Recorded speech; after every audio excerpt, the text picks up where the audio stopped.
Welcome to Heartfire Sessions. My name is Krista and I am your host. This is episode 3 and I am excited to introduce to you Dr. Artie Vipperla. I hope I said your last name right, Artie. Artie is a wonderful psychologist. He has been a psychologist for about 50 years after he came back from Vietnam. And he wrote a book in 1985, one of the first books on PTSD called Healing from the War. And he's just a wonderful person. I'm excited for you to get to meet him and to learn more about healing trauma. Thank you. And thank you for joining us. Please, while you're here, take a moment, hit that like button, hit that share button, share this with any friends that you think might be interested, and please subscribe while you're here. Come hang out with us. We release a video every Saturday morning. All righty, let's get into it. How lovely. Thank you. You're welcome. It's it's in time. I have some great news to share when we get talking. So oh yeah, it's great to be here with you. When I was reading your book, I had a few moments as I was reading it where it was just like, instead of reading about everything being one and was everybody being connected and everything being a part of you, there was a moment as I was reading your book where it just kind of like opened up and like I could like feel it all as I was reading it. And that's why I was like, oh, okay, this book's special. yes. Thank you. It's been a lifetime preparing deliberately to exit from talking about, telling, to showing by sharing in such a way that it's self-revealing. Yeah. That this self-evidence occurs in communion rather than something dictated or instructed or taught. So you got it. So beautiful, Krista. Thank you. Exactly. Thank you. You're welcome. That's the intent. And not as mine, but as how we need to learn to use words and speech and communication more and more. So we exit, instead of just talking about how we're not separate, enter into the being together and having the words emerge from that so as to further unfold that. The unconventional and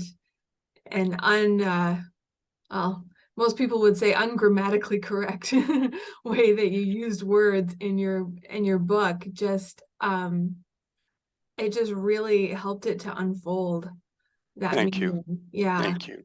I really appreciated that. Well, like you, someone who is a pranic healer, who's been around for a while, I happen to have met over 10 years ago in New Jersey at the Pranic Healing Center, visited my Friday morning free Facebook Live energy readings. So I read energy and also gave her some feedback on what could enhance the development of her newly downpouring energetic gifts. She was quite surprised that thousands of miles away and through the medium of her texted responses on the comment on my live, that's doable. For me, that's second nature. It's now, okay, self-evident. To me, so, I'm kind of like, why would a pranic healer be surprised that that's doable? I'm like, we get taught how to do distance healing. Why would that be a surprise to her? It included picking up her blood sugar level and her inflammation and which elements of her diet she's overdoing and needs to correct. She's, quote, vegetarian, which follows all the program, but she wasn't alerted to how much the refined starches and all that kind of stuff are throwing her off and inflaming various parts of her body. And she stayed in contact. And I was able to invite her to pick up what's happened to her aura during the better part of an hour that we communicated by text, and then subsequent texting. And what happened to her or her aura over 24 hours when she'd woken up the next day. And then compare that to what happened in the 4-day-long Arhatic yoga retreat with 2 world masters. She could tell, oh, her aura expanded during those 4 days with the Arhatic yoga masters about 100%. But those interchanges with me, 200 or 300%. It was amazed. How is that possible?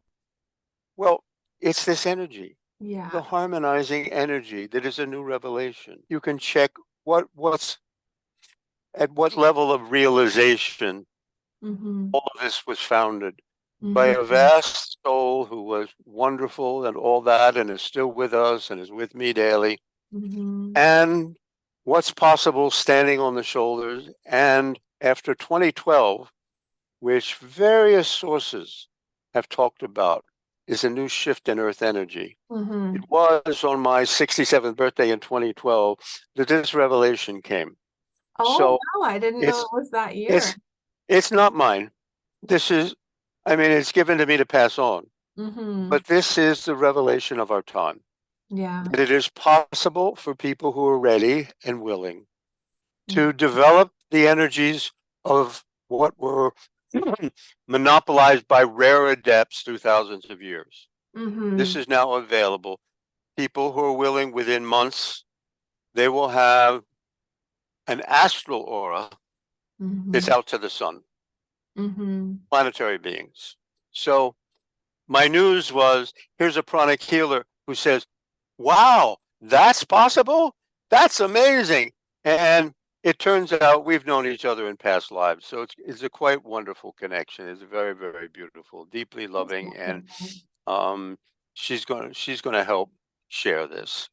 So I'm meeting you just days after having the kind of ideal mentee soulmate come aboard that I've been beta testing for a decade, sharing, as you know. And it's quite lovely. That's wonderful. So now, the great thing is to be able to say to people, so what's the big deal? What's the revelation? Very briefly, why don't I share a little snippet? Okay, what happened? Yes. Prior to the morning of my 67th birthday, something else had happened 2 years before. Through pranic healing, after decades of Reiki, I became able to tell with my hands quantitatively differences in energy. And I got curious about my own work as one of the pioneers of the trauma industry. The Vietnam veteran coordinated the first veteran self-help groups in New York, went on with my PhD in clinical psych to do the study for Congress to put PTSD on the map, wrote the first book that linked trauma with healing and transformational processes. But I knew I hadn't finished yet. And when I got certified in pranic healing, I got curious. How's my trauma work? Original symptoms? Oh, reduced. Good. Anything else? Yeah. Missing something? Yeah. What's that? What's the original amount of that trauma? Where is it now? Unchanged. How much of that is my trauma? 10, 20, 30, 40, 50, 60, 70, 80% untouched? I wrote the book on this. What are you talking about? So I had to search, and I did search. And then the morning of my 67th birthday, which was in the middle of an intensive training on an offshoot of the subtle body work of Moshe Feldenkrais, who brought his double black belt in judo into a westernized version of subtle body work, where he repaired his own soccer and martial arts wounded knees by some subtle movements, where his awareness became curative. He could even work with infants who were brain damaged and bring them into normal functioning by how he moved his hands. I was halfway through that training. I got up from my morning devotions that 67th birthday morning, and I found myself moving. And I wasn't doing it. Wow. complete effortlessness. And how was I moving? Some kind of something? What is this? I eventually was able, with further contemplation, to get every joint was going in a circle or a half figure eight. Wow, what are these figure eights? And then, oh yeah, infinity symbol. Okay, that's a name given in 1655 by some Italian mathematician. But what is this? Oh, the Greeks do this. They call this by a special name in Greek that means ribbon. But what is this? Searching, searching, searching. It's the path of energy through every energy field in the cosmos. Really? How is that? Why is that? Why is that? I keep this here. That? What is that? Turns out the geometric solution to Einstein's equations for curved space-time is a cylinder end-to-end with an infinitesimal hole. Cut it down from the top in the middle like a fat bagel. You get two circles side by side. And what is that? What does that have to do with us, subtle body worker that I was at that time? It's the way we'll all learn to coordinate our 12 major joints and hundreds of muscles when we first learn to crawl. Left arm, right leg, right arm, left leg. It's the middle of the chest, figure eights.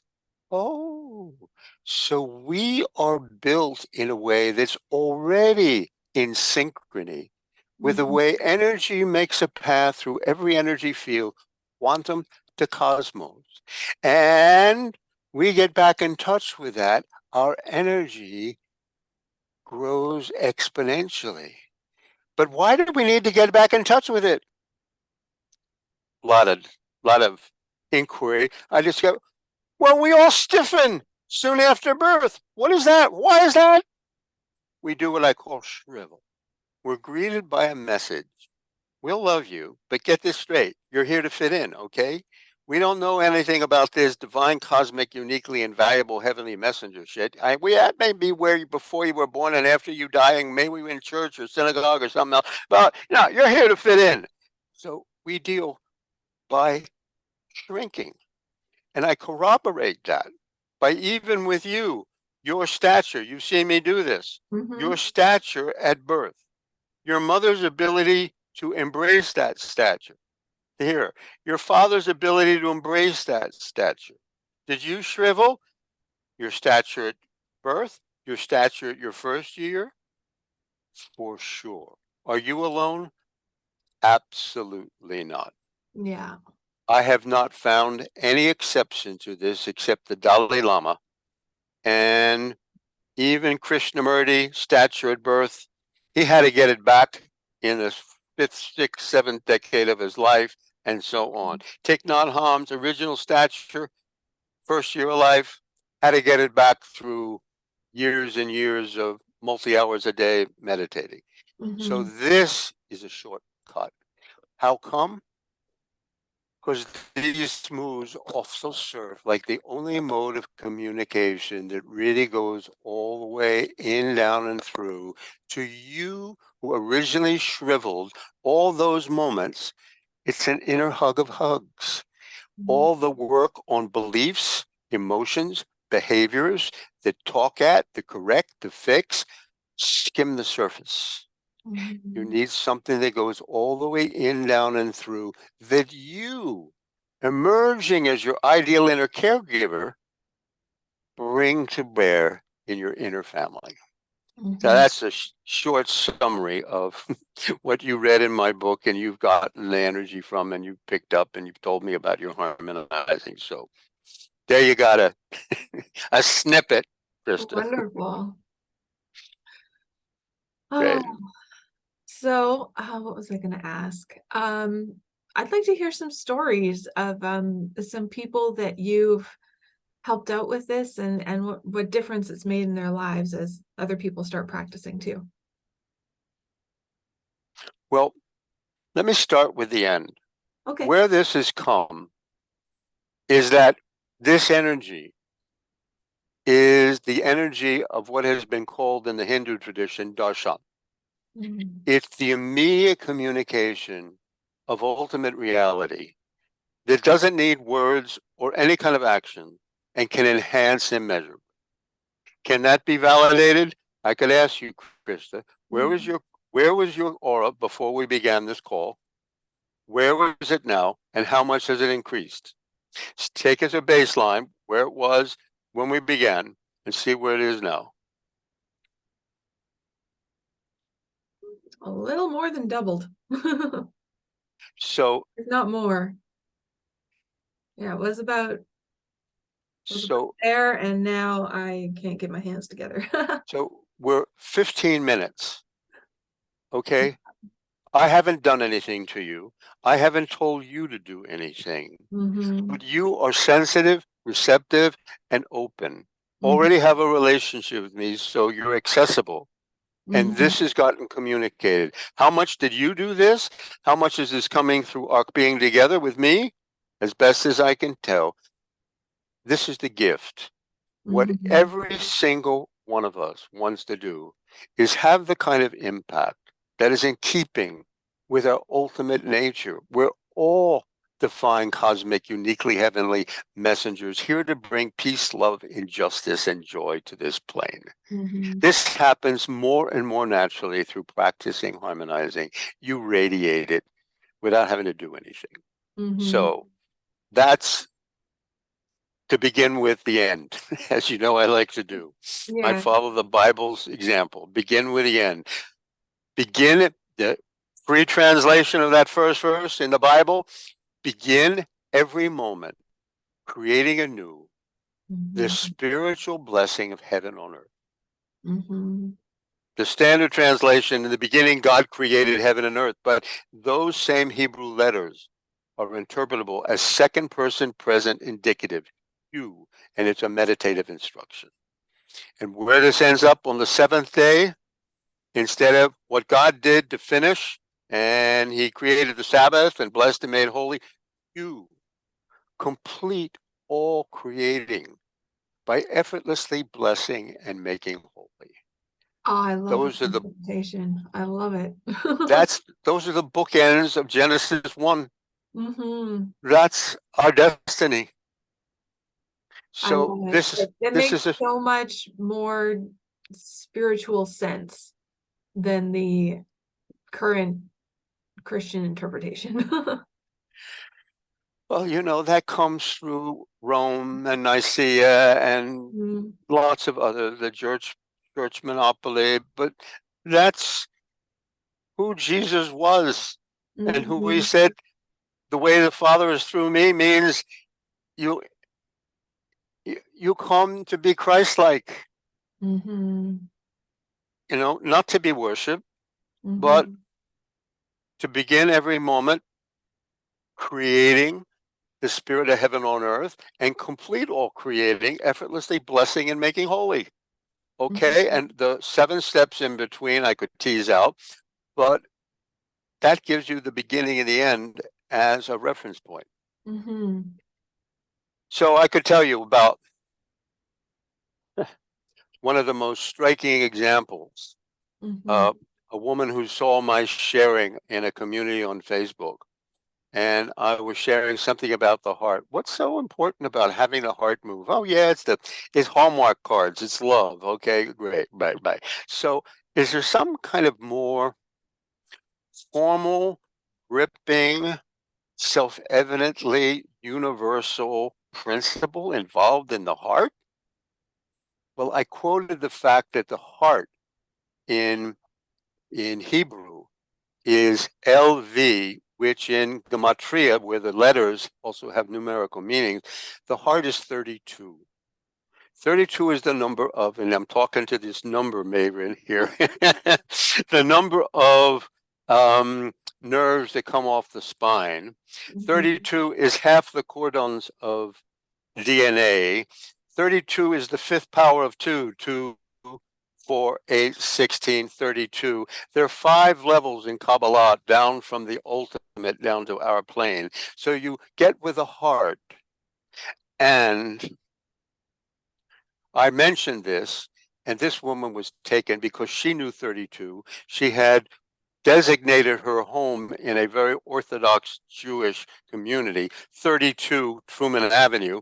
So she got a hold of me, and she has been a mentee, client now mentee, ever since for 4.5 years.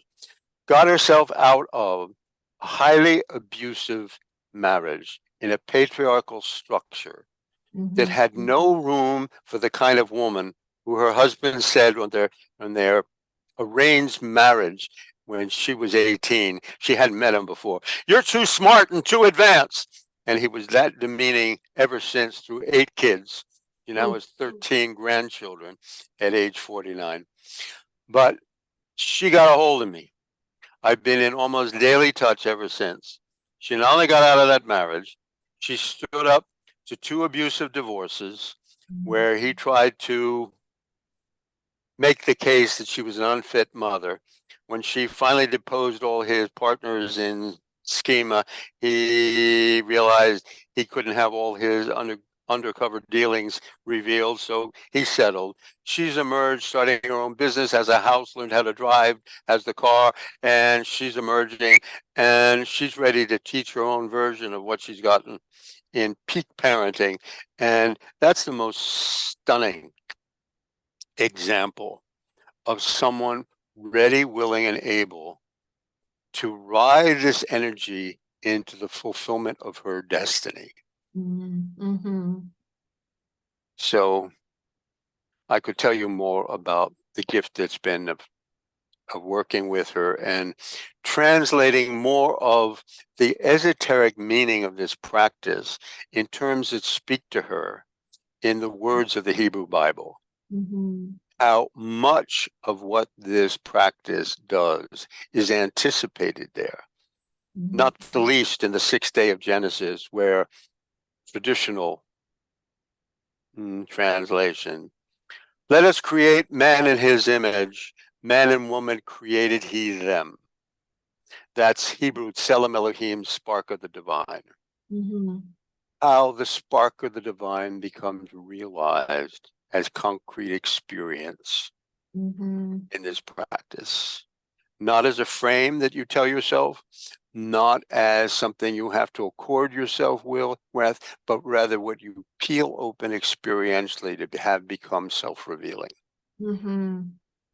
So let me stop and let you catch a breath. And that's one example, but yeah.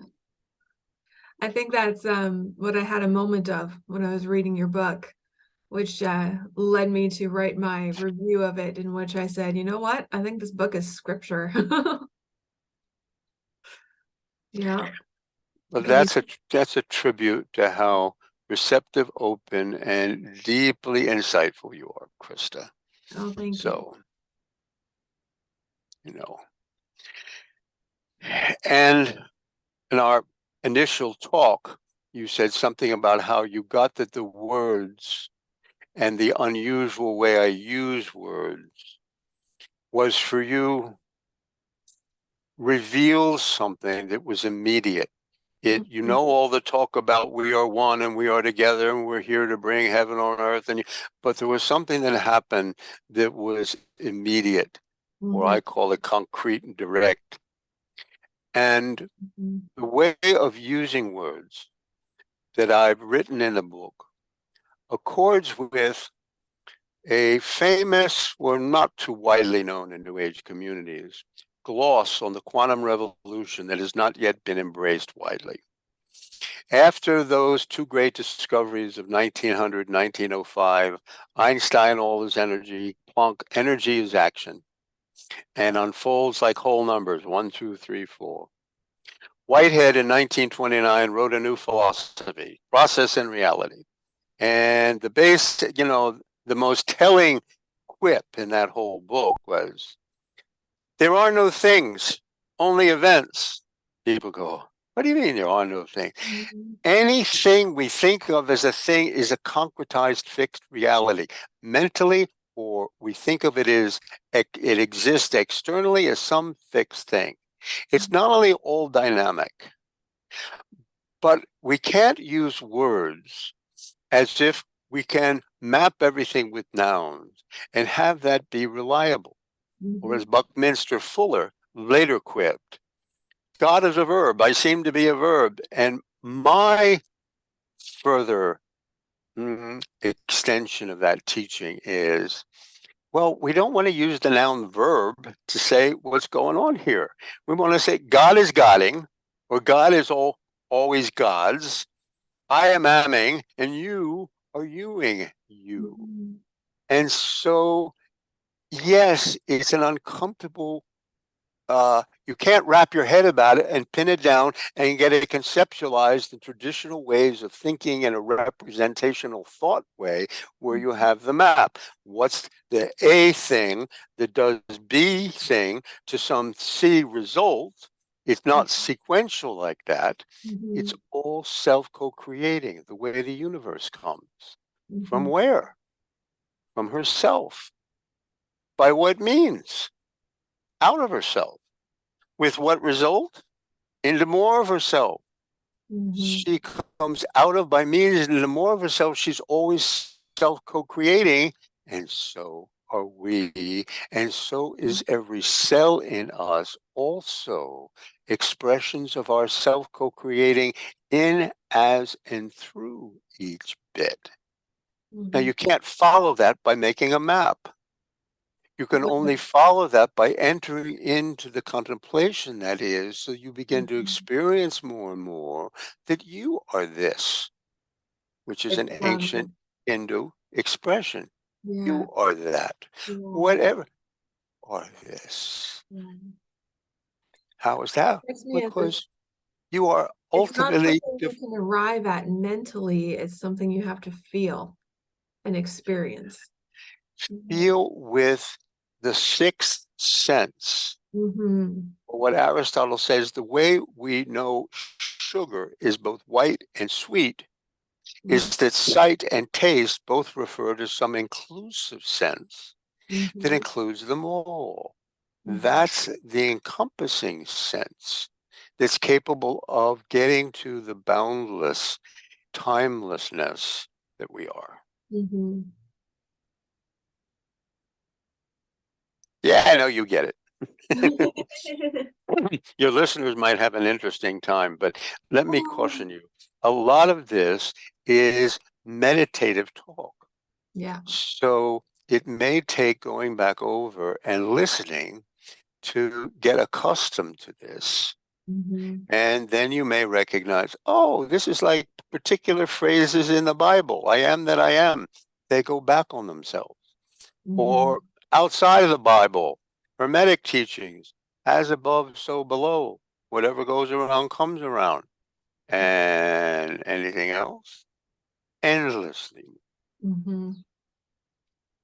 Recursive, self-co-creating, like all relating. I can only relate genuinely by opening myself to be moved by what in you and who in you now wishes to be heard and responded to. This is not just you have your program and I have my program, like in cognitive psych. They try to model this on two computers who are sort of receiving and transmitting messages. No, it's far more alive and intricately self-co-creating. That's the inner logic of life. I love it. I don't know. I know you're great, Crystal. I enjoy it. Yeah. I started reading a book which I'm really enjoying. It's called Slow Burn, and it's by a world record holder endurance athlete named Stu Middleman, and he's talking about his process of how he runs and how he was able to run. Like, he broke his own world record in his 60s and ran 3,000 miles in like 3 marathons a day, back to back, day after day, and did 3,000 miles. He's writing, and it was funny because I was reading it and I wasn't expecting it to be such like a meditative spiritual type book. I was expecting more like running how-tos, but the entire basis of how he does this is to be super connected to his body and able to feel what's going on in his body and in his awareness. And it's all spiritual based how he does this. And I'm really enjoying reading that too. And it got me thinking of the process of running and how as you're running, your hips have to do that figure eight. Yes. And you need to be, it's like he's tapping into that same energy in a different way and more in the lower body than in the heart center, but it's still that same energy pattern that is allowing him to have this incredible endurance. And Yes. just I love how things connect. Yes. Well, there's a common principle at the energetic level. For that, you're absolutely right. And someone who gets with that and nurtures that. And there's also a common principle of his surrendering the control and the withholding so he can enter into more and more of the extending his potential beyond what it previously was. The only caution is calling it spiritual. So you can check how big is his solar plexus. Not real big. And how big is his spleen? Quite a bit larger than his solar plexus. Yes, and how big is his root?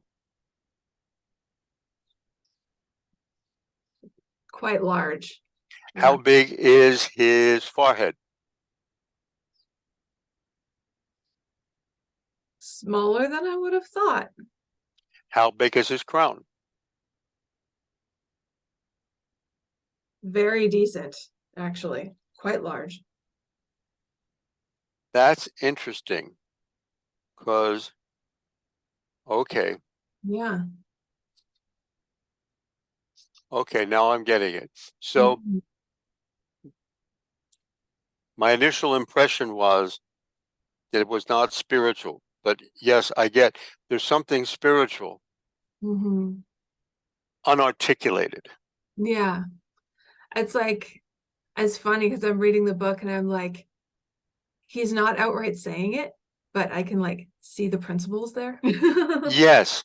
Yeah. And he gets it without getting what he's getting. Yeah. Yeah. Okay. So that's what to notice. He knows what he knows without knowing that he knows it.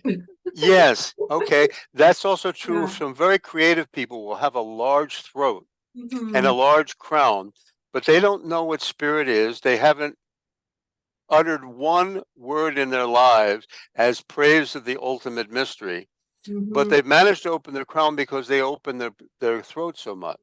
So this guy opens up his root and his spleen as the path to a kind of illumination that comes in that the effects are very, very dramatic and they're astounding. But how much blessed energy does he radiate? How much healing energy would you pick up by talking to him? Just by talking to him, not much. You would actually have to see what so he's doing. That's yeah. It does not, what he's teaching does not impart your ability to simply radiate the blessedness. You'd have to go through that method of training yourself for endurance athleticism. That's the important distinction to make. It doesn't diminish the astounding quality of what he's accomplished. It just helps to put in perspective what it is and what it isn't. Yeah. Okay. And it's so great that you can scan that well. I can just tell you, check out this chocolate, check out that. You get it right away. That's wonderful. Very cool. Very cool. So your listeners, should I tell them? Look, here's a shortcut. Artie Vipperla. Okay, I'm on Facebook, Instagram, and on TikTok, as Dr. Artie. You can excuse me, you can DM me Harmonize and I'll send you a link. Or you can go on my website, harmonizeallofyouwithall.com. Harmonizeallofyouwithall.com. You can read a description of a homepage, and you can get to my book that I've discounted on my homepage that I've read into a video with scrolling text. So you get the look, sound, and feel and can read it as you listen to me. And it comes free with a 20-minute video to guide you more luxuriously through the practice of allowing, welcoming breathing to breathe you, move you, fill you with living vibrance, overflow boundlessly, and getting back in touch with who you truly are, not as a head trip, an experience. And the book will take you into that even further. There's a course, 60 days, that will support you in making this practice your own, to thrive and share.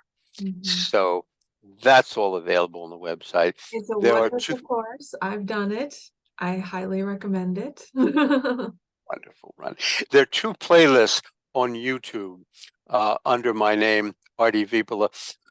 One is called The Future of Therapy, Healing, and Life Coaching, Roman numeral 2, and you see a bunch of short clips where I make some of the major points with visuals and music, my kind of music, okay? You might get some classical music from composers who had amazing spiritual connections, okay? There's another playlist, read anything about anyone, anywhere, anytime, subtle energy literacy, that teases out scanning to apply in all kinds of ways. So, and it can teach you this.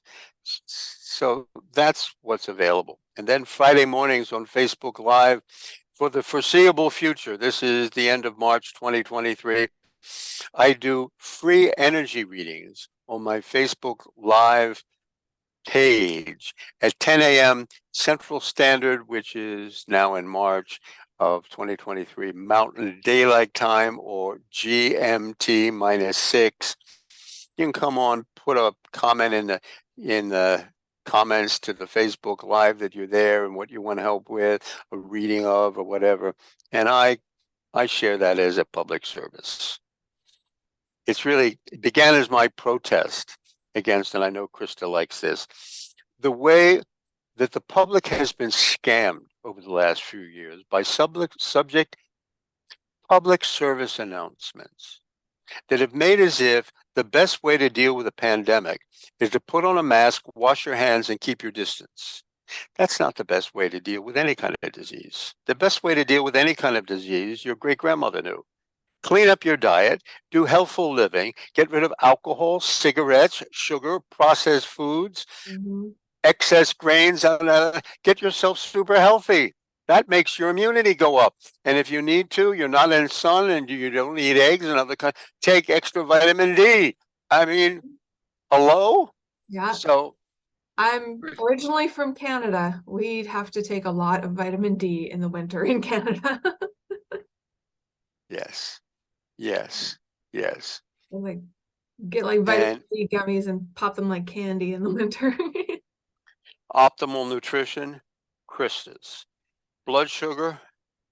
Too high right now, probably. Well, it's a little elevated, but it's not very high. Inflammation? Nice. Pretty low. Okay. I'm Vitamin doing better A. than I was the first time you scanned me. A, B vitamin. She's got enough B vitamins. C, D, E, K, calcium, magnesium, potassium, trace minerals. Very good. Omega-6s, vegetable oils, nice and low.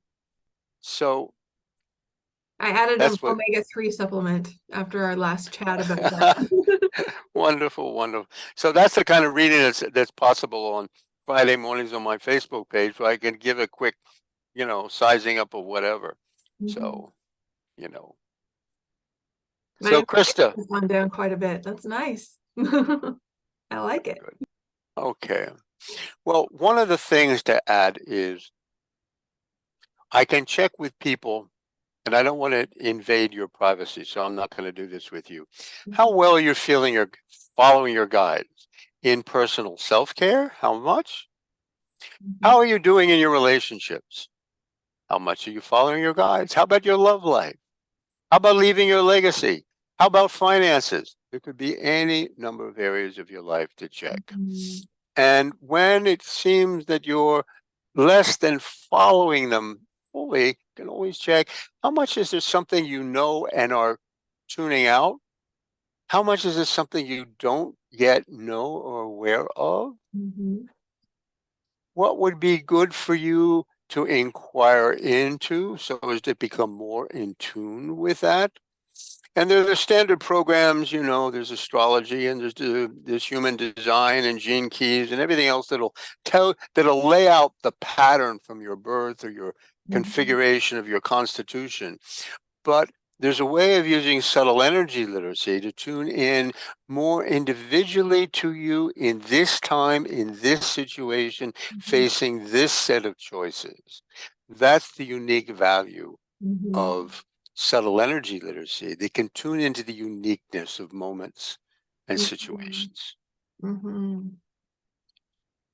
I am curious about how I'm doing with listening to my guides in my career and business plans now compared to before. Before? I don't know when before is. Give me a time before. Let's say 6 months ago. 6 months ago, how well were you listening to your guide? How well are you listening to your guides now? Let's make it more precise. Okay. 6 months ago, how well were you listening to your guides? 10, 20, 30%, 31, 2, 32%. Now, 10, 20, 30, 40, 50, 60, 1, 2. So you've doubled. Is there something? All right. Is there something she's not yet tuning into? Yes. Does she know what it is? Somewhat. Is she scared?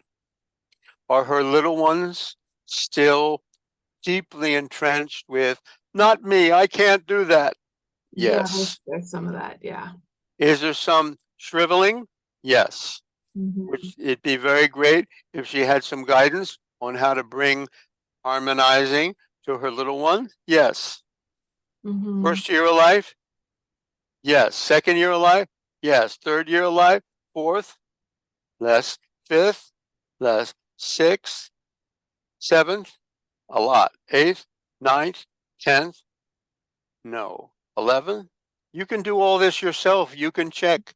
You can see what you have left over. And as you're harmonizing, deliberately reach into, particularly first, second, third year of life, little ones.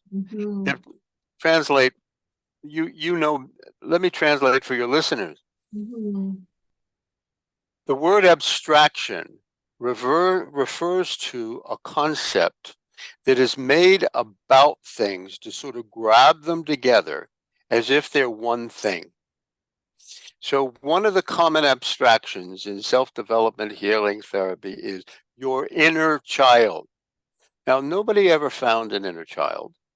All the people have a reference to it as if they know what that is. But there is no one inner child. The truth is, every moment you've lived lives on in and through you with vestiges of how you were in that time, except to the degree that you're able to revisit, revise, and bring how that moment was into what now is possible. And so I'm saying to Krista, apparently the moments of her first, second, third, fourth years of life are very strongly still in her in response to what is common to all of us, being received as if our purpose is to fit in, a complete denial of our ultimate essence. And the only way we have to contend with that is to do what I call shrivel, shrink, shield, make yourself smaller to fit in the space that's allowed for you without causing trouble. And then you continue to do this, bearing witness to, it's not safe to do something other than that.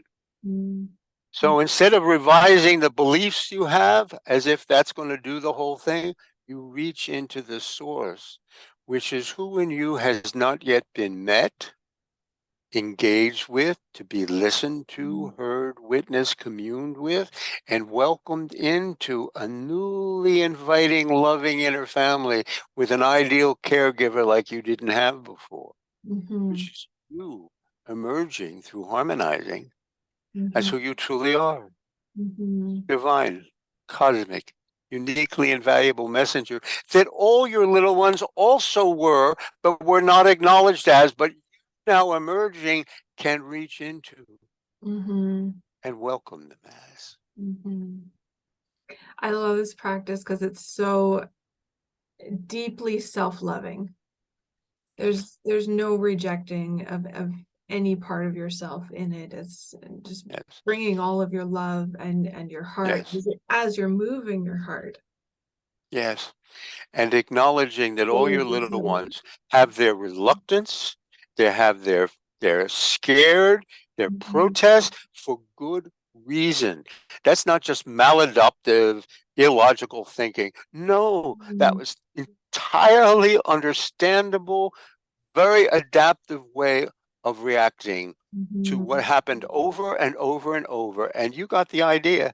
There's no way of getting around this. I got a deal, and the only way I can, which is create a bunker, as an underground fortress.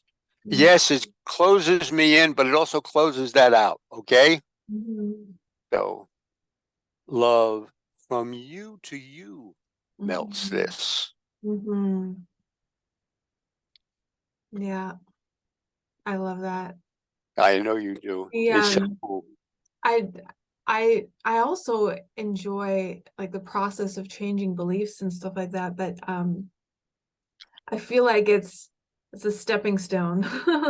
Yes, it's like working on beliefs. I did it for 40 years, taught it to everybody. Okay. Yeah. It's useful, very useful. But not until I could read energy could I get that it only stays at a certain superficial level. Yeah. It's like if that's where you're at, that's where you're at, and go for it and do it. But just be aware that there is a deeper level still to come where you can bring more healing to yourself. Yeah, when people discover they're still acting like they're not enough, and they realize that something about, and now I'll put some names to it, bro culture, crush it, bust your imposter system, break through, jump up and down and go for it and push through your fears, okay, and take uncomfortable action. Okay, that will get you a certain place. I did all kinds of things with that energy, but I didn't heal all the way. It's kind of like the difference between going like massively yang, masculine energy in that way, which can also bring a certain amount of transformation to your life and get you into action and get you doing stuff. But to really heal all of those inner parts, you need to go like just as far as that goes towards the yang, you need to go towards the feminine in the yin. I didn't want to use those words, but it's perfect that you do. That inner nurturing aspect. And I don't see it as being one or the other. I see it as there is a time and a place for each one. and the yin feminine energy for inner healing has not been used enough in our culture. And it needs more. And the truth is, in full maturity, these blend. The caring lioness is not a pushover. Oh, that's for sure. The mama who loves in the face of whatever has fierce determination. And the softened, twinkly-eyed elder that you have in front of you, who moves and is all the way, is still not to be with, okay? In case you didn't know. I was an undercover spy in Vietnam, little American football player at 13. I can still kick ass. But that's not my leading move. It's not that what enhances my days and brings me joy. To share in a way that's boundless. So the one or the otherness, okay, to help you keep track until you get, oh, the yin and the yang make one whole togetherness that is the blending of them both. Yeah. That's so important. Krista. Yes. What a joy. Thank you. It's been a joy to have you on too. Yes, yes. And you can check out your aura now and see what happened. I can feel it. Good, wonderful. That's the best. For any listeners, that's the best. Check out the vibe. This is available.